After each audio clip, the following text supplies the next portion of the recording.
you're having a great day or a great night, whatever time you're watching this.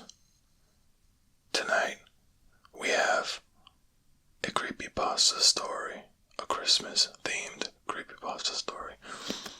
So just to get into the Christmas spirit. So I hope everyone's at least done with their Christmas shopping. Probably not. Just be careful out there because everybody's in a rush. So just drive safely. A town nearby me, a town nearby my town, somebody got ran over by a car at a supermarket. So it can happen anywhere. So just be careful out there and shop safely. Tonight we have a story called White Christmas. Now, I looked at a couple of stories, and this was one of them that stood out to me. So I'm gonna read that for you. So just sit back, relax. If you have some hot cocoa, if you have a nice hoodie on, some joggers, whatever the case may be, some fuzzy Christmas slippers, an ugly Christmas sweater, I don't know, whatever you like. Just sit back, relax, calm down, and listen to my voice in the story. White Christmas. Fuck, it's cold. You would think I'd be used to it by now. Pulling my scarf a little tighter, I take one last drag of my cigarette and flick it to the ground. Crushing it underfoot, I watch as it flares for a moment, a fleeting fight for life, before quickly fading to black on the frozen ground. Last one. I had checked all the nearby shops, and there was none left. There wasn't too much of anything left after the looting. Goodbye, old friend. I give the nearby landscape a quick once-over, surveying it as I do every time I come out for a smoke. Snow. Everywhere snow. With a great sigh, I pull the glove off my right hand, fumbling in my pocket for the photo. Their photo. It's all I have left. My girl's. I stare at it until my hand begins to burn, then gently return it to my pocket, shoving my glove back on roughly. Goddamn snow. Turning around to face the building, I reach for the cold metal handle, pausing a moment to read the sign on the door. National Weather Service, Key West, Florida. This used to be a forecast center. We'd sit around predicting the weather for locals and tourists alike. Well, mostly the tourists. The locals could always pretty much predict the weather themselves. Warm, sunny, sometimes rainy, with the occasional hurricane to keep things a lot lively. After the snow came, though, there didn't seem to be much point in going through the motions of forecasting. We did it for a while. We thought the snow was temporary. We thought it was some weather that would evolve after a few days. Maybe a week at the outside. We were wrong. It's only ever snow. Snow. And balmy 28 degrees Fahrenheit. Turning the handle, I give the door a yank, and it opens with a groan. Everything is frozen these days, even the doors. The door is set in the wall of square glass panes, which have been covered with plastic and blankets, in an attempt to better insulate the building. I walk quickly through the chilly lobby, the coldest part of the building. It's become something of a storage room. There are piles of things in the disarray on either side of me. The only clear path is to the door. At the far end of the room is another door, better insulated than the first. Passing through, I close it quickly behind me. I hang my coat, scarf, gloves, and hat on the hooks opposite of the door, and head down the hallway. Turning the corner, I enter the main part of the building. We call it the bullpen. The building wasn't always like this. It used to be individual offices and other rooms, but when the snow came, it changed everything. For everyone. Now, instead of sitting in our offices, forecasting the weather, we all sit at desks in one big space for shared warmth as much as anything else, and trying to figure out what the hell happened. Bill looks up as I enter the room, greeting me with a nod. "How is it out there, John?" he asks. "Oh, cold." I head for my desk, back center of the pen, and plop down in my chair, hoping my short break will have given me fresh eyes. But after 6 months of this, there is little chance of that. I lean back in my chair, close my eyes, and rub my temples, internally reviewing what I know. The presently accepted account of events goes like this. A little more than 6 months ago, on Christmas Day, by sheer chance, some complete and utter fluke, at precisely 8:17. Everywhere around the world, you could hear the opening strain of Bing Crosby's White Christmas. All at once, everywhere in the world, every radio station, every internet music service, every CD player played that song. It didn't matter if those particular people or cultures celebrated Christmas. It happened everywhere, without discrimination. Even people who hadn't been listening to music swear their radios switched on. Crosby sang about dreaming of a white Christmas, and that's what we did. Everyone everywhere around the world, all at once, fell instantly asleep, and we all dreamed of a magical, snow-covered world. By all accounts, we were only out for maybe 3 minutes, and when we woke, it was snowing. Everywhere, all at once. It started slowly. Beautiful, fluffy snowflakes fell like confectioner's sugar from the sky, and soon everything was covered in a blanket of white. No one worried until the next day. Even in tropical places like this, on Christmas Day, the Christmas snow seemed like a Christmas miracle. In the harsh light of December 26th, though, it was just snow, and it was cold. Now, early July, it's more than that. The world's infrastructure has begun to collapse. For a while, the northmost region of the world fared well easily, but now they find themselves faltering as their goods and services from sovereign suppliers dry up. The closer you get to the equator, the more prevalent the death.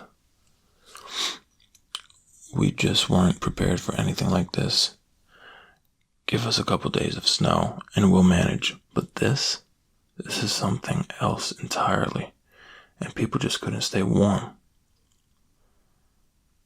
Most equatorial survivors have set off on treks to naturally colder climates in hope of salvation, but it's not an easy journey, and many of them won't make it. Even if they do, at this point, there is no telling how much longer those places can hold out. Current models project a year at most. Sitting up, I open my eyes and look around the room. There are 3 of us now, and 9 empty desks. Those desks used to belong to people, but they all either headed north with their families in search of hope, or perished in the cold, or both.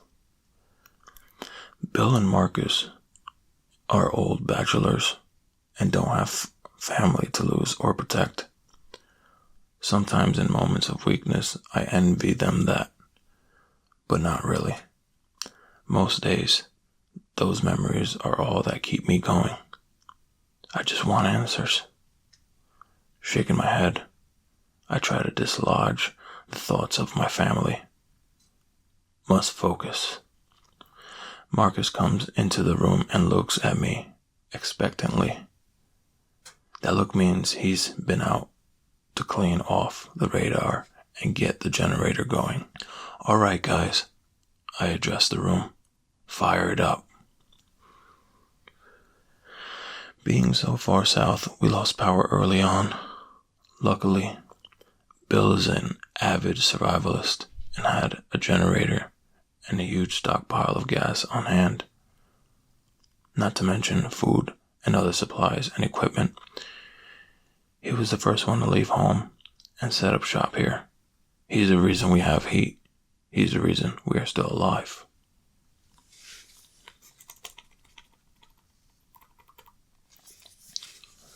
We do this once a week. There has never been anything. It's only ever snow. I let the ritual continue because it gives them hope. But it's only ever snow. John. Bill's gruff voice penetrates my thoughts. There's something. I stand bolt upright in 6 months. There has never been anything.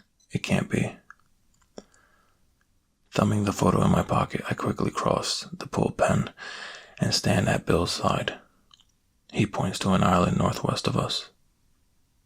Oh my God. The prescription over Wisteria Island is gone. There is a break in the snow, but it doesn't seem to be spreading. It's like there's a Wisteria Island shaped hole on the screen. I'm going over there. I run to the door and start to layer on my outdoor clothes. Bill and Marcus are close behind. John, be reasonable. You don't know what's happening out there. We should continue to observe the event from here. Bill pleads with me. You should continue to observe the event from here. But I'm going out there. John, there's no need to risk your life for this. If we use a little more caution, we could figure it out safely. Marcus reasons. There's no time, Marcus. Thank you both for your concern. But if the weather has changed somewhere, I need to know why. If we figure that out, maybe we can save some lives. I finger the photo in my pocket again. It will not be swayed from this. I couldn't save my family, but there's a chance now that I can save others. And I won't ignore that just to keep myself safe. Please understand, I have to do this. Marcus nods. All right. We'll stay here and keep the radar going. Take these with you. He hands me an assortment of gear, which I shove into my pockets. Please try to be safe, Marcus adds. I say my goodbyes and trudge out into the snow, heading toward the bite. Normally, a 20-minute walk in this weather, it takes much longer, and I have ample time to survey the carnage. I think the three of us are the only people left alive on the island. The continued snow has destroyed most buildings, and the continued cold has killed those who didn't flee north. Bodies pepper the street. There is a marina at the end of the island, like everything else. It's in shambles. Some of the boats have receded into the water under the weight of the snow. Others have been used as vessels of attempted escape. As I approach the marina's small office building, I see that the windows are broken and the door stands ajar. I'm not the first to come in search of a boat. I grab a handful of the keys that remained in the office. I use the tag on each key to check the associated boat. Number 17, gone. Number 24, gone. Number 8, sunk. Number 14, gone. Number 31, maybe. Number 31 is covered enough that it's not completely full of snow. I clear out enough snow to climb in, prime the fuel line, shove the key in place, and give it a turn. The key doesn't budge. Damn. I continued through the keys until I found another promising boat. Number 15. This time, the key turns, but it won't start. Last key, last boat. Lucky number 3. It's full of snow, but still properly afloat. I dig out a hole near the controls and hop in. Key turns. I let the engine power up and, heavy on the choke, I try the ignition. Nothing. I'm hopeful, though. Number 3. My girls. This is the one. I try again, and the boat roars to life. Deeply relieved, I pull her gently out of the marina. Even at my slow pace, it doesn't take long to cross through the 600 yards of salt water slush to the island. I beach the boat and climb onto the shore. It is utterly bizarre. It's like spring has come to the island. The sky is clear and the snow is melting, but everywhere else the snow remains. I can stick my hand out of the side of the island and catch snow. I've never seen anything like it. I walk the perimeter of the island. It's not a big island by any stretch, so it's a quick walk. Aside from the weather, nothing seems out of place. I stare out at the water for a while, looking towards Key West. Snow. I turn around to the face central part of this small island. The snow is melting, glistening in the sunlight and sliding off the Australian pines. Christmas Tree Island, we call it. A particularly shiny reflection catches my eye. In the sun, it winks at me brightly from the very center of the island. I rush inward to investigate, navigating the thick pines as quickly as I can. I reach the middle of the island to find a metallic object sticking out of the melting snow. It's a circle, like a wheel of sorts. I begin moving the snow away with my gloved hands. Bit by bit, the object reveals itself. Raised platform.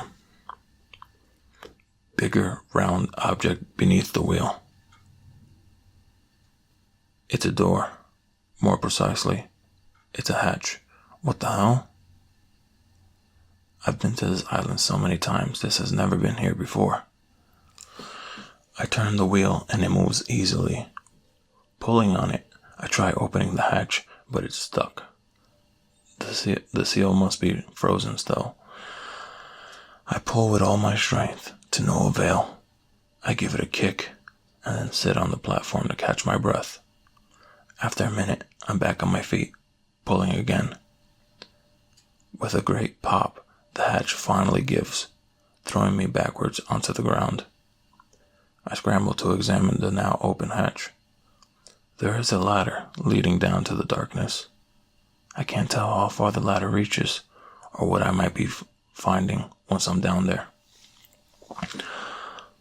Fumbling with the photo in my pocket, I gather up my courage. I've come this far. I climb over the side of the hatch and onto the ladder, beginning my descent. As the surface light fades, I am enveloped in darkness. It's unnerving, but I keep moving. The descent feels never-ending. Finally, I begin to see the light below me. At the end of the ladder, I find myself at one end of the small hallway.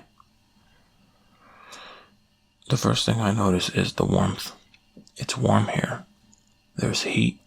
I peel off my outdoor clothes, which are, by now, nearly soaked through, and leave them in a pile by the ladder. The well-lit hallway is not very long.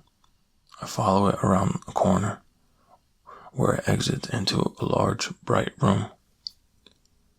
The room is full of machines with blinking lights, beeping incessantly. There is an older man moving frantically around the room, fidgeting, first with one machine, then another, and so forth, clucking happily to himself. Lines are etched deeply into his face. His spray of unruly white hair makes him look like a mad scientist. What the hell? He is so preoccupied with his machines, he doesn't see me. I watch him, mouth agape. I have no idea what happened here. Warning, perimeter breach. Warning, intruder alert. A machine near the man responds to my presence. Shut up, you, the man says, in a thick Scottish accent, banging on the machine in an attempt to silence the alarm. I told you before, there's no... He looks up, noticing me for the first time. His eyes grow wide. Jumping to his feet, he crosses the room and addresses me angrily. Who are you? How did you get down here? You can't be here. Who am I? I respond. Who are you? What the hell is this place? You first. How did you find me? He asks accusingly. There is a sizable hatch in the middle of this tiny island. It wasn't rocket science. Oh, damn. The cloaking device must be on the blink, too. The cloaking? He dismisses my confusion with a wave of his hand. Cloaking device, yes. Which is why I've never seen the hatch before today. Yes. Who are you? What the hell is this place? I repeat my original questions and he considers me for a moment. Then he takes a deep breath, calming visibly. Okay, it won't matter soon enough anyways. My name is Michael, and this is the reconstitution. He returns to his work. Reconstitution? What the hell does that even mean? To reconstitute something is to return to its original. No. I know what reconstitute means. What the hell is the reconstitution? Ah, yes. The reconstitution is an automated global population management system. We've been around for ages, constantly evolving with available technologies. We've even invented a few ourselves. Our current system is really top-notch. You should have seen some of our earlier implementations. They were just crude. Automated global population management system? In precisely what way do you manage the population? We protect the population from destroying itself. You protect? Indeed, yes, we monitor the planet's population for signs of impending self-destruction. You don't seem to mean to destroy each other or the planet generally, but that's the way it always trends. World leaders observed this early on, and the reconstitution was developed cooperatively among them. As I said, our early methods were, well, not what our current methods are, but we've always gotten the job done. I'm sorry, I still don't understand. What job is that? I apologize if I've not been clear. We monitor the population for signs of self-destruction. We have a specific, refined criteria. And when we observe all the signs, we reset you. You reset? Indeed, yes. We reset you back to a point where you may choose a different trajectory. Don't worry. You don't even know. We reset you, and the world continues on. No harm done. No harm. What do you call what's happening out there? People are dead. My family. People are dead. Ah, yes. Well, it would seem our program had a bit of a hiccup. I'm speechless. He continues on. Yes, you see, when the program is functioning properly, it gives a warning signal that reconstitution is about to commence. It is programmed to choose something culturally relevant and comforting to the population. You'll remember hearing White Christmas? Yes. Well, normally, there is a warning signal, and you all fall asleep. The program resets you. You wake up, and you're happier, friendlier, and none the wiser. The world continues on. No harm done. What? Yes, he continues. This time, the program glitched. It happens from time to time, but quite infrequently. You heard the warning signal, and you all fell asleep. But the reconstitution failed, and the program became stuck. I remain down here at all times, preserved in a sleep chamber, and the program is set to wake me up if it cannot correct itself after a period of 6 months. So here I am.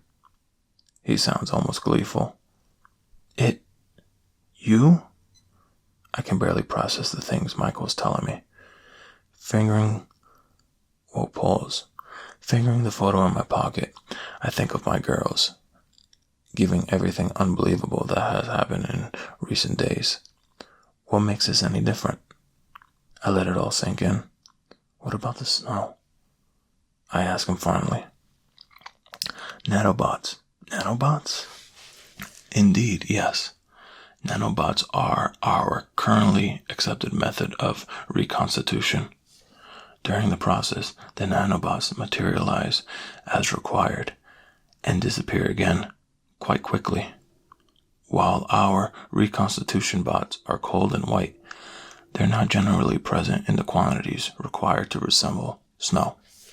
However, because the program glitched during the distribution process, they simply kept accumulating.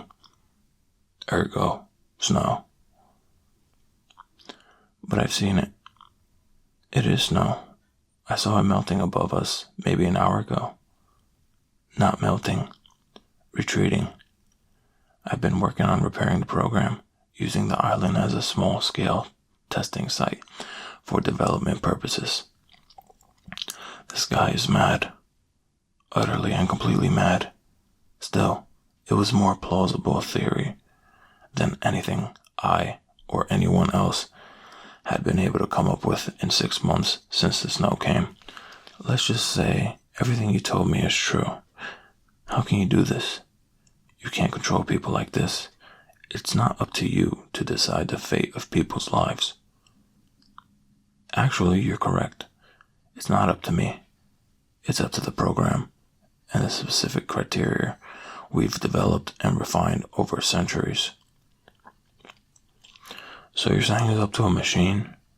A machine controls the fate of every person on this planet? Indeed, yes. No. Stop what you're doing. I can't let you do this. I pull a flare gun out of my pocket and aim it at him. It's the only thing I have that's of any use in this situation. Michael looks confused and alarmed.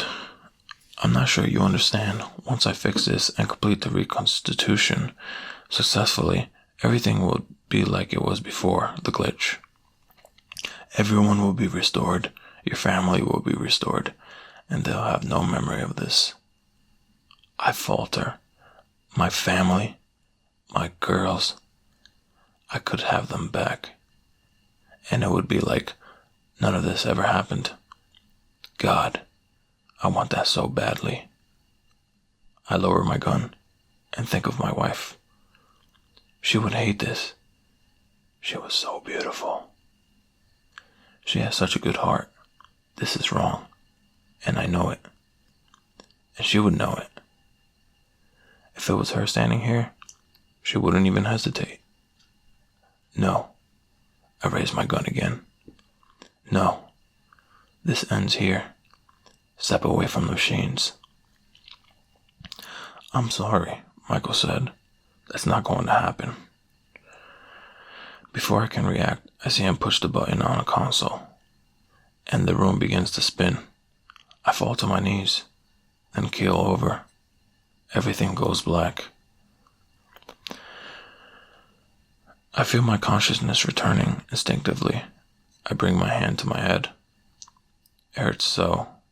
Oh, no, it's fine. I must have been dreaming. I feel another hand on my head and I open my eyes in alarm. Are you alright, love? You seem to have had a bit of a start. Stella says, kissing my forehead. I'm fine. As far as I can tell anyway. The bedroom door swings open suddenly and the girls come bouncing in and on the bed. It's Christmas, they shout, jumping up and down on us. Stella laughs happily. Merry Christmas, my love, she says, kissing me softly. What's wrong with me? I shake my head, trying to clear away the lingering feeling of unease left by the dream I can't remember. It's Christmas. Merry Christmas, my girls, I exclaim, hugging them all.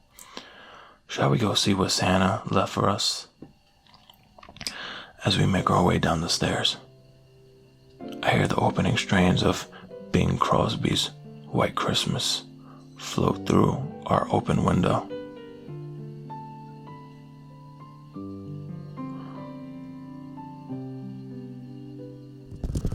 Now that was a very interesting story. I really liked reading that, and I hope you guys enjoyed too. And hopefully you're sound asleep. You know, this was one of those stories that wasn't really that scary, but imagine if that happened. I wouldn't be able to handle that. Anyways, I hope you guys have a great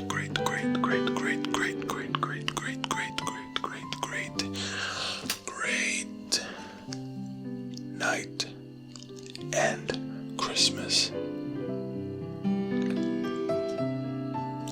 I'll see you in the next video.